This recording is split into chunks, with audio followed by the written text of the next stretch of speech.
Hey, my name is Kika Lopez. I am Yesenia Verdes. And I am Eric Velez. We are a group of students and we will make a review of the serial podcast from Sarah Koenig, episodes 5, 6, and 7. Let's begin explaining a little bit of the case so you can understand where we are headed.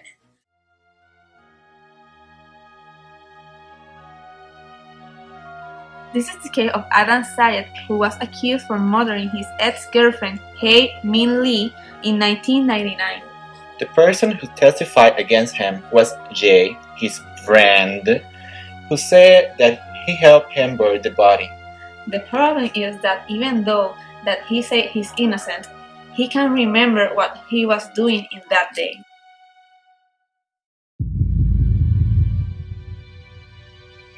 So, let's begin with episode 5. This episode is basically about recreating the events that Jay narrated. Sarah and her friend Dana went to the place where the, quote, murder took place. The point was to reenact Jay's testimony.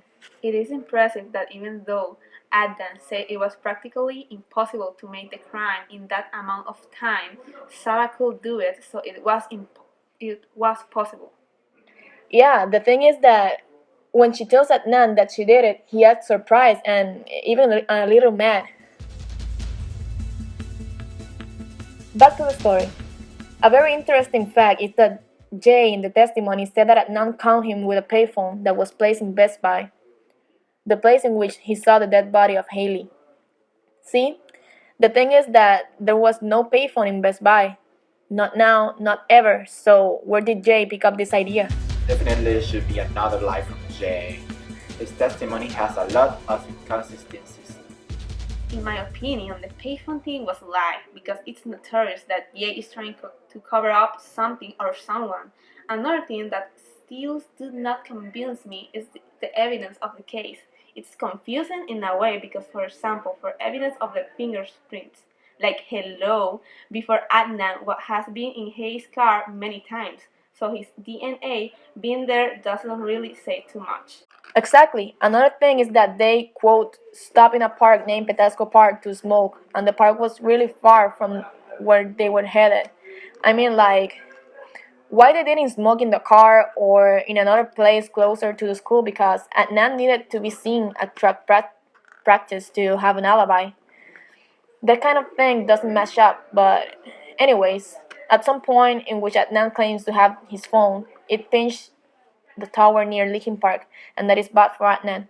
He was found guilty because Jay's story was backed up with this cellular record, even though that they're not made in the place that Jay said. I mean, this is the key point to Adnan's freedom, but somehow they didn't use it. They just didn't nail it. Jay said a lot of lies, and so did Adnan. But the question is, why we should believe in Jay? There were no prints, no evidence, no nothing. For me, his testimony is not credible at all. Yeah, there wasn't evidence, but anyway, I believe that maybe Adnan is guilty for Hayes' murder, and maybe not. Honestly, I think that something else happened there. Something that neither of them is willing to say. I don't know. What do you guys think?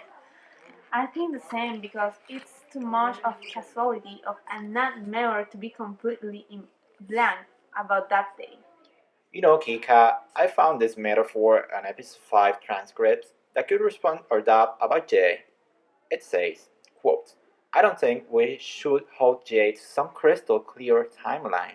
Yeah, I mean, like, I found it almost impossible to remember every little detail of something that happened 6 weeks ago. It's kind of suspicious, I believe.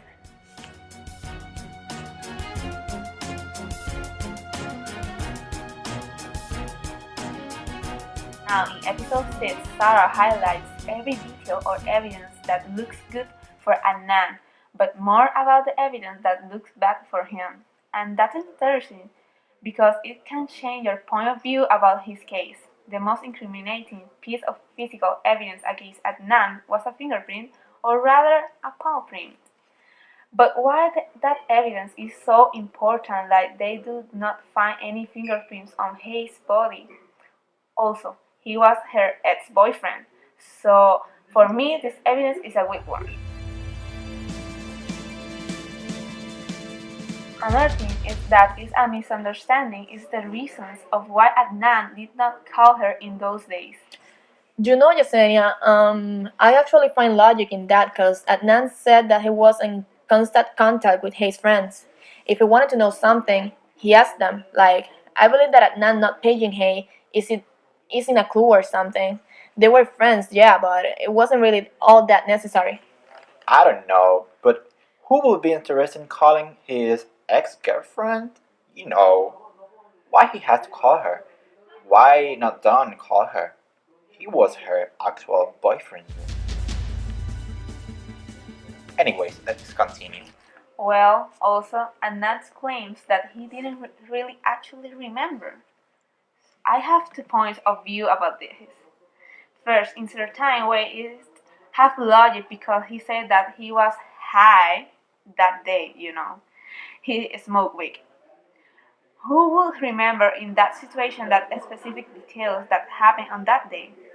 But it's kind of suspicious that he doesn't remember anything. Something that annoys me is that his response often seems somewhat weird, like he used the phrase, multiple times each month of this sentence. For me, this lowers the amount of credibility. Yeah, it's kind of funny, but it's true. It also annoys me. All the you knows, you know. Something that intrigues me is that someone claims to know someone that has seen his body and a boy who thinks his name Adnan.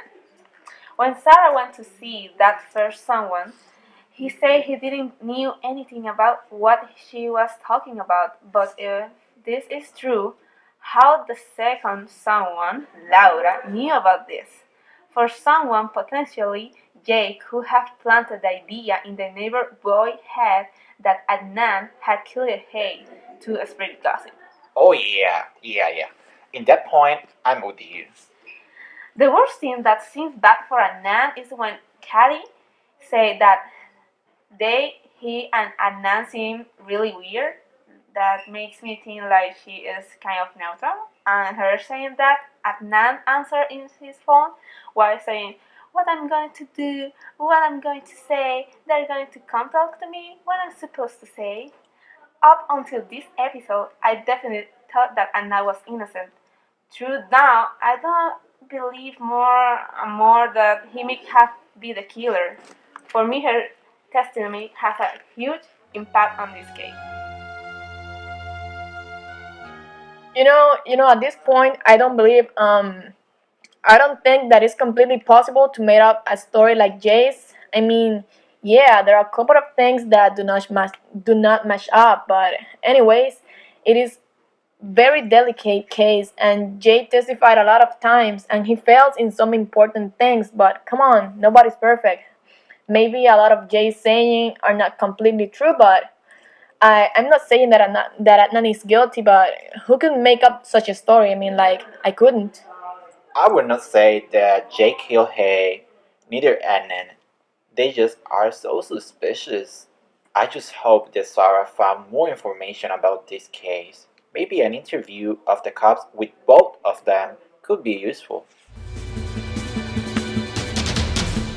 It seems strange the case of Adnan in conclusion, and to end the review of this episode, I would like to share something interesting that I found. It says, over the past year, I swiveled the Rubik Cube of this case so many different ways.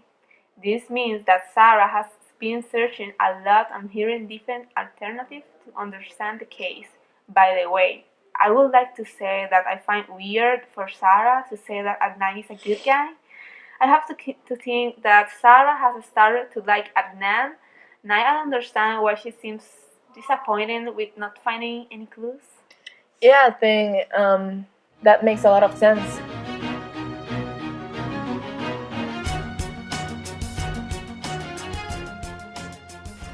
Now then, episode 7 is another interesting episode. Anna told Sarah about a case in Virginia with a lot of similarities to his own case. There is one key witness incriminating cell phone records, young people, drugs, and a defendant who has always maintained his innocence.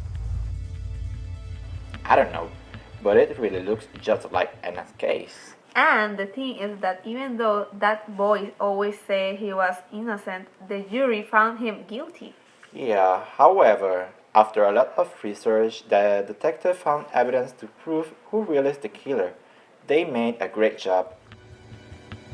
But in Anand's, why the evidence is still incomplete? Why they convict Anand for something that they didn't prove at all? It sounds weird for me. Yeah, the investigation is certainly incomplete. For me, the investigator of Adnan's case didn't make a good job. You know, that is a good question though. Why the evidence is still incomplete? Well, it is a complicated case. Yeah, maybe.